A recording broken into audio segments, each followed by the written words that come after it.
Hi guys, Michael, clinical psychologist at Grove Psychology. I thought given all the information about the coronavirus that's going on and what's potentially going to be happening over the next few days or few weeks, particularly with football matches and other sporting matches and other events being cancelled because we can't have too many people together, that I would just put a bit of a video out there on trying to manage some of the anxiety that you might be experiencing or someone in your family might be experiencing about what's going on at this point in time. And if you're like me and you've been flicking through social media today and news outlets, you might have noticed a bit of anxiety, a bit of trepidation about what's going on, what might happen. You may have read my blog the other day about how the news cycle feeds into the anxiety and that leads to the panic buying and things like that.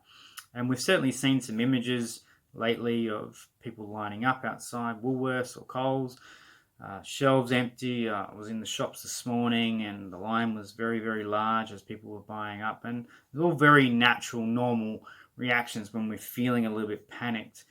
But I think the main thing that I'd like people to come away with from this video is that we do need some time away from focusing intently on the news and social media, because if you like my feed, it's all coronavirus, and a lot of it is memes, which are kind of funny, but then lots of people talking about it, so it's constantly in your head, and it's anxiety provoking. It's all about uncertainty. We're not really sure what's going to happen.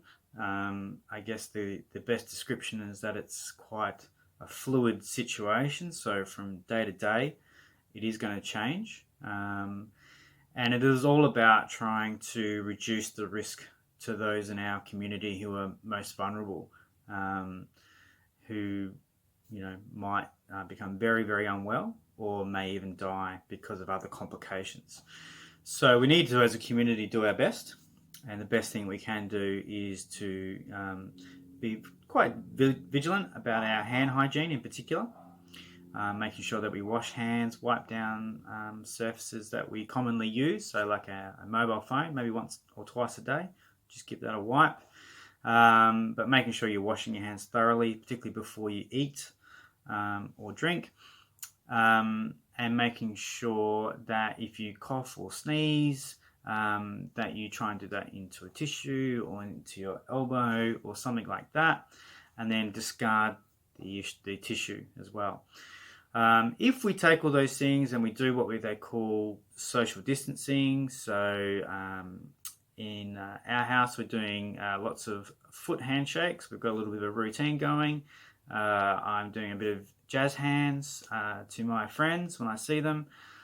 Those things can really quite help. But it's also important to remember, though, that in our immediate family, we can still hug and show care, particularly to our children, who might be picking up on some of the anxiety but not really understanding what's going on. So I think one of the big things here is just to take breaks from the news cycle and from social media, because of the relentless nature. If we think about how society was, say, 10, 15 years ago, you would get news in the morning, maybe news in the middle of the day, news in the afternoon or evening. Now we have a 24-hour news cycle. We have dedicated news channels, and we can get it over and over and over throughout the day, constantly refreshing. Not much is added in terms of new information, but it feels like that. So you're constantly searching. You want to know what's happening because we're trying to gain control. We're trying to understand. We're trying to mitigate our own anxiety, but it's actually contributing to it. So what I would say is not to not pay attention, but maybe just reduce. Maybe even have a look at what's happening in the morning. Have a look at what's happening in the evening. Not much is going to really change in between those two times, and you'll get a bit of a feel of where we're at. Okay, and I'd really encourage you to look for official information. So information that's been released from the government or from the health department, Really double check your sources as well. Lots of people are sharing things that's not always going to be true, or it might be slightly misinformed. So you want to be looking at official documentation as well. The big thing here is that if we all pull together as a community, as we work together, these are the people that we live with, these are our friends, our neighbours, our family. We're all going through this together, and we've all got to be helpful and polite and caring for each other. And then we'll get through this. We definitely will, but it's a little bit scary at the moment. That's understandable. Okay, so I hope that's helpful for you. I'd really encourage just trying to minimize that. Stick to what you can control, and what you can control is your own health hygiene. If you're not feeling particularly well, just stay home. That doesn't mean you have the coronavirus, and you may improve after a few days. It might be a simple cold that you're picking up, particularly in Perth, where the weather's changing over the last couple of days. We've had a big downfall of rain. You might be susceptible to that sort of stuff.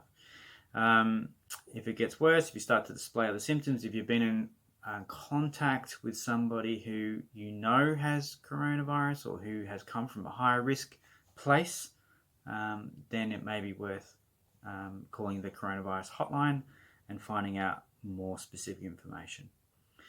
Okay, stay tuned. I will probably produce some more videos as we go along and more blogs. I hope that's been helpful for you.